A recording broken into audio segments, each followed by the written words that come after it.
Good. Well, whatever time you watch this, people. Hello. This is Matt. That started well, very professional. Matt from Fitter Confident You.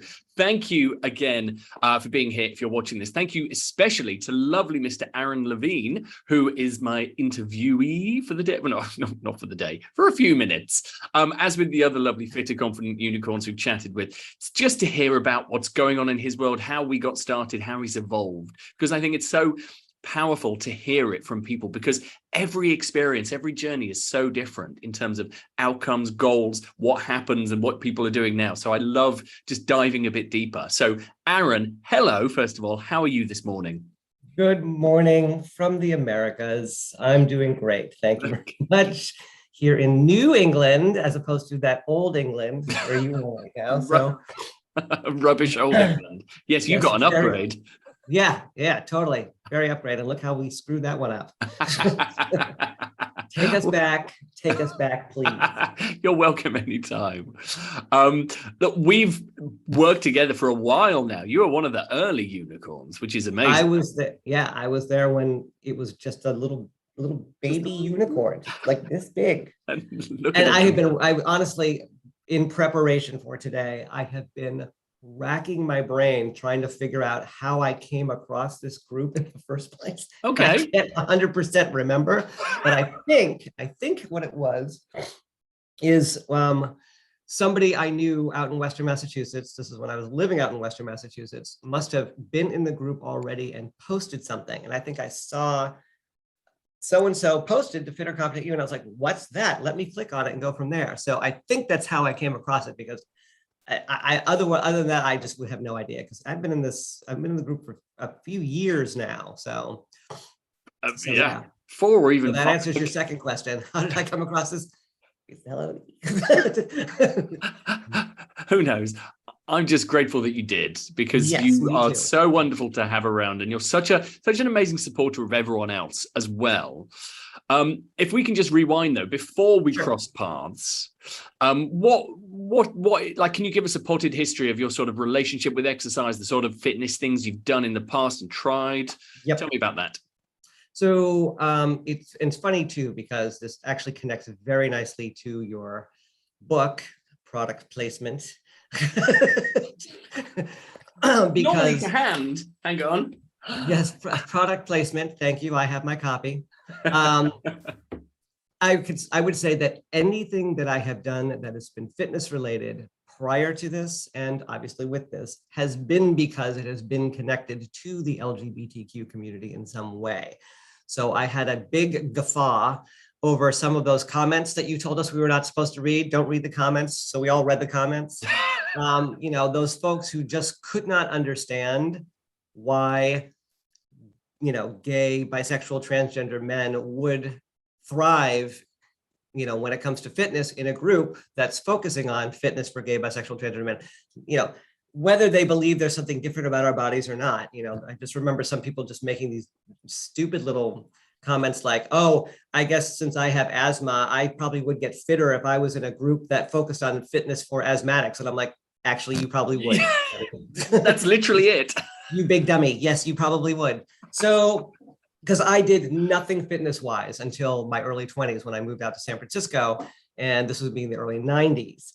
And so I got involved with a track and field club, San Francisco Track and Field Club, which was GLBT focused, not exclusive, obviously. I did not say, no, sorry, no heterosexuals, but, and that's kind of how I got into it, because I was out there, and, San Francisco in the early 90s was an interesting place to live in terms of body image, because one, HIV/AIDS was still running rampant through the community. So if you were skinny, you were sick.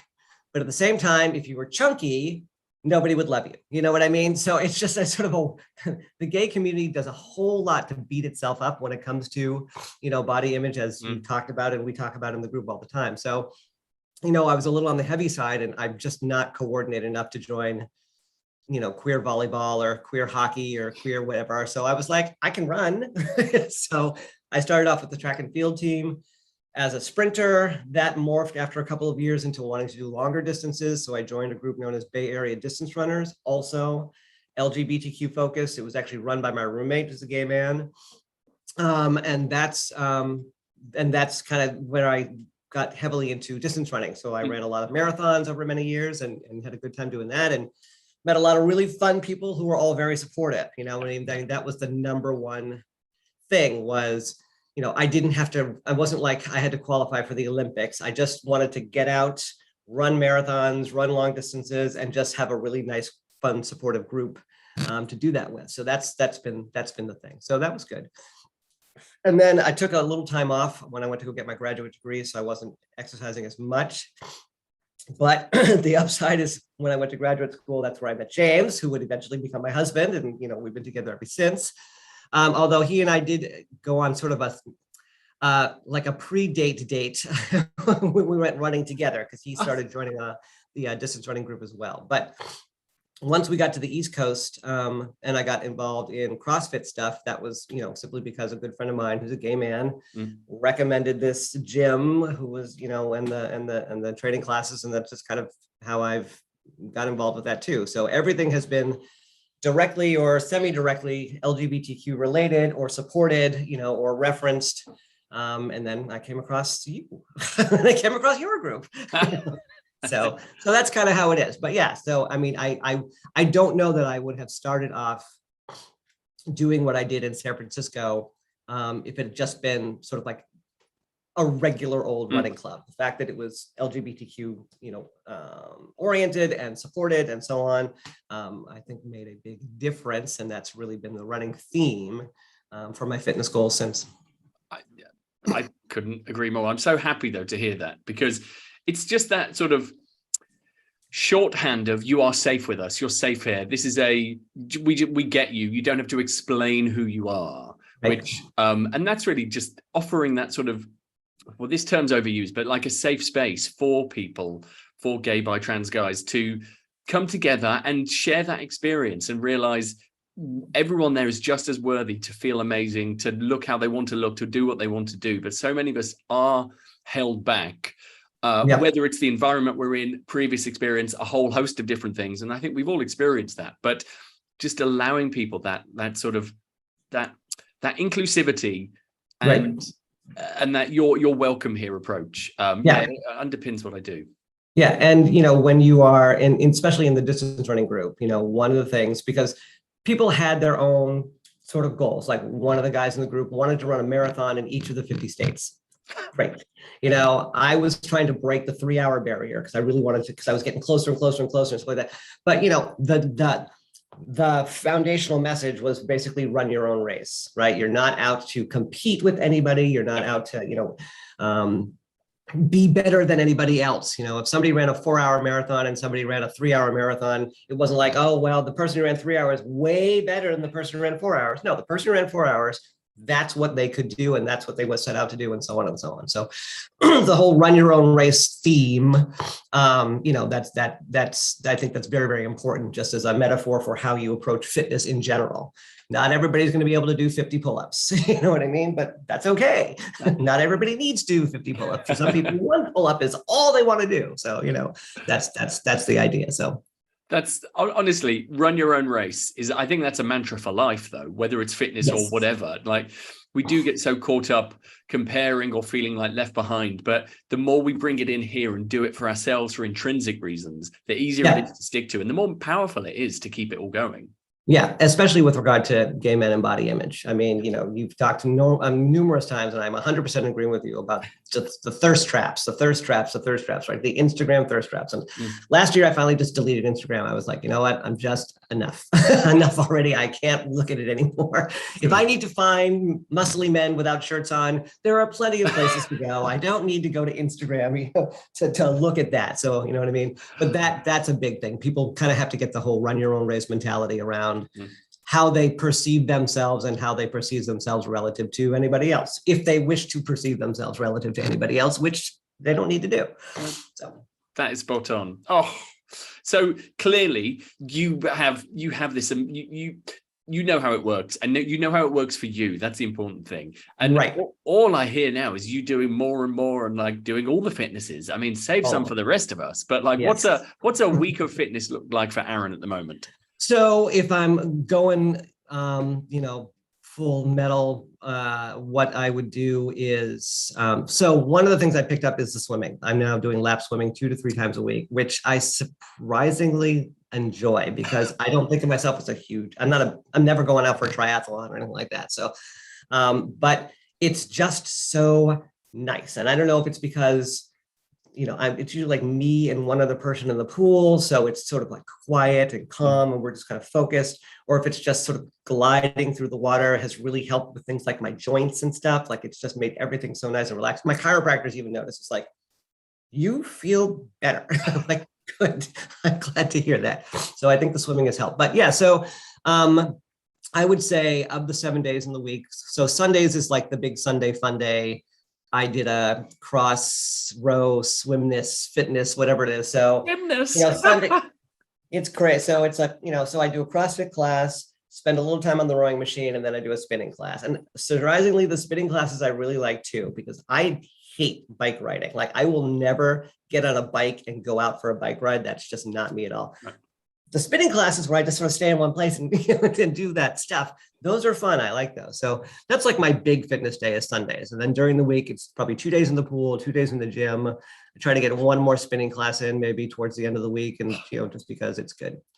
And also too, I'm paying for it. You know what I mean? Like I'm paying money every month to go. It's sort of silly not to take advantage of it. It's a great place. It's in a great location. It's kind of this whole like industrial park area. So there's not a lot of traffic. So if I wanted to go out and go for a run, I could do that when I don't have to worry about getting hit by a car.